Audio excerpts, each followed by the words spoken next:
Lockdown, Chapter 25, page 178.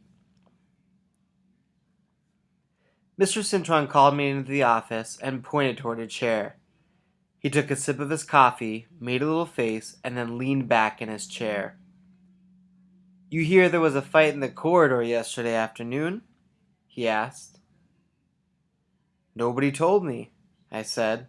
I was surprised, because usually play clues me in on all the happenings.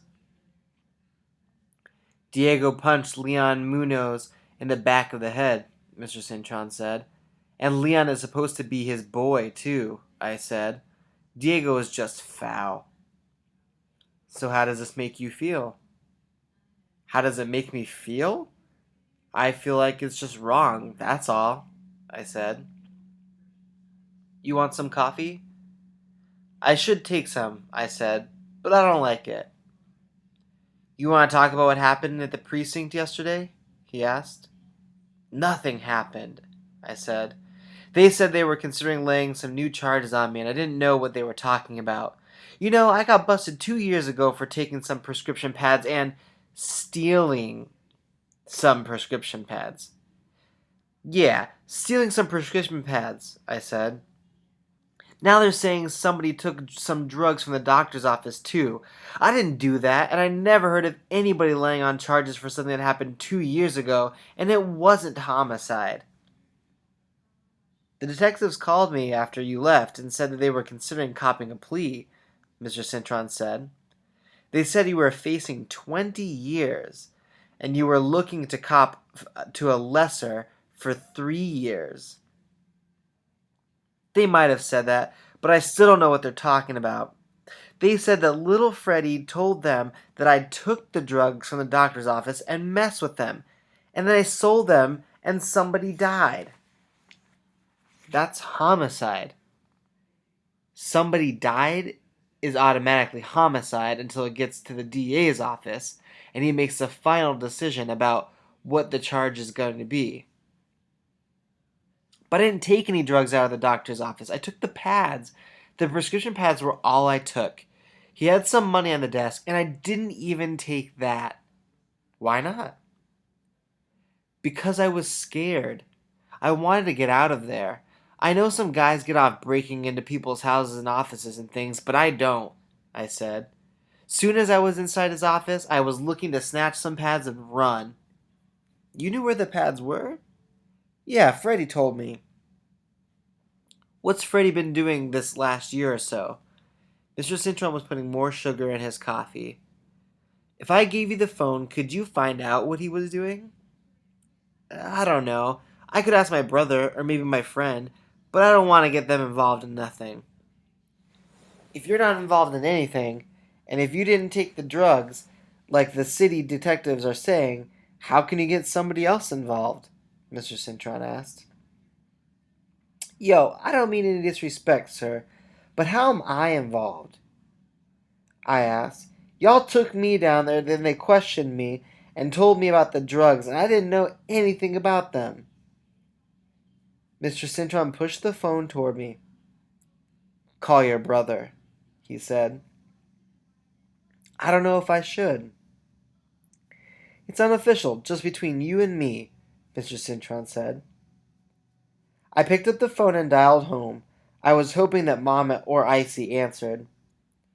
"The Andersons." "Icy." "Hey, baby girl, how you doing?"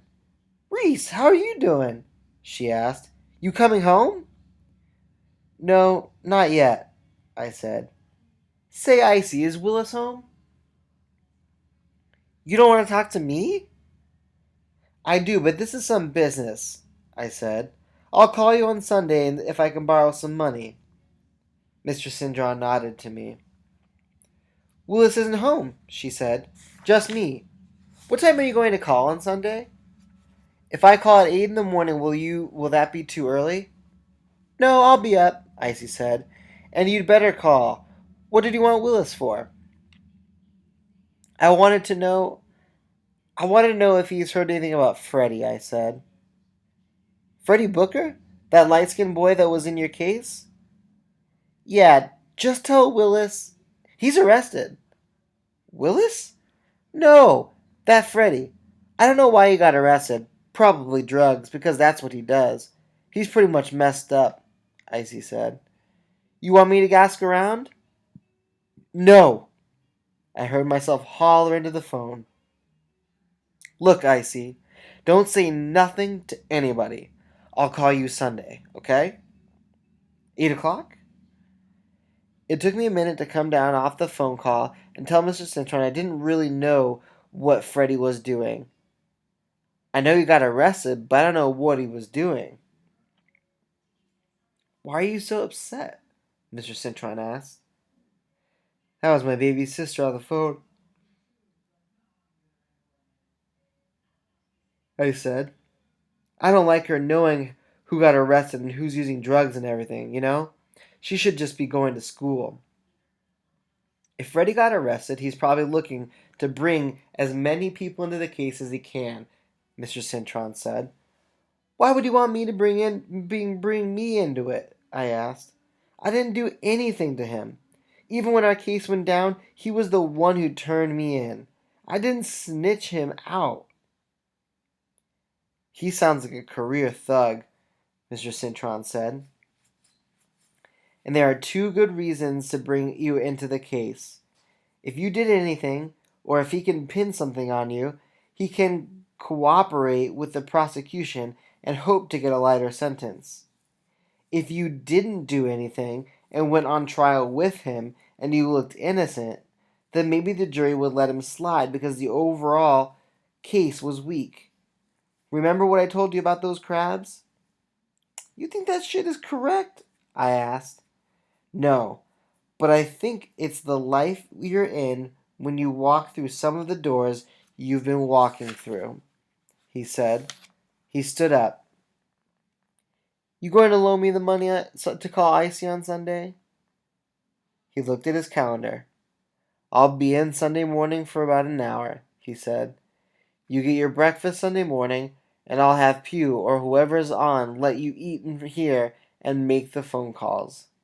Okay? Yes. And try not to get into a fight with anybody between now and then.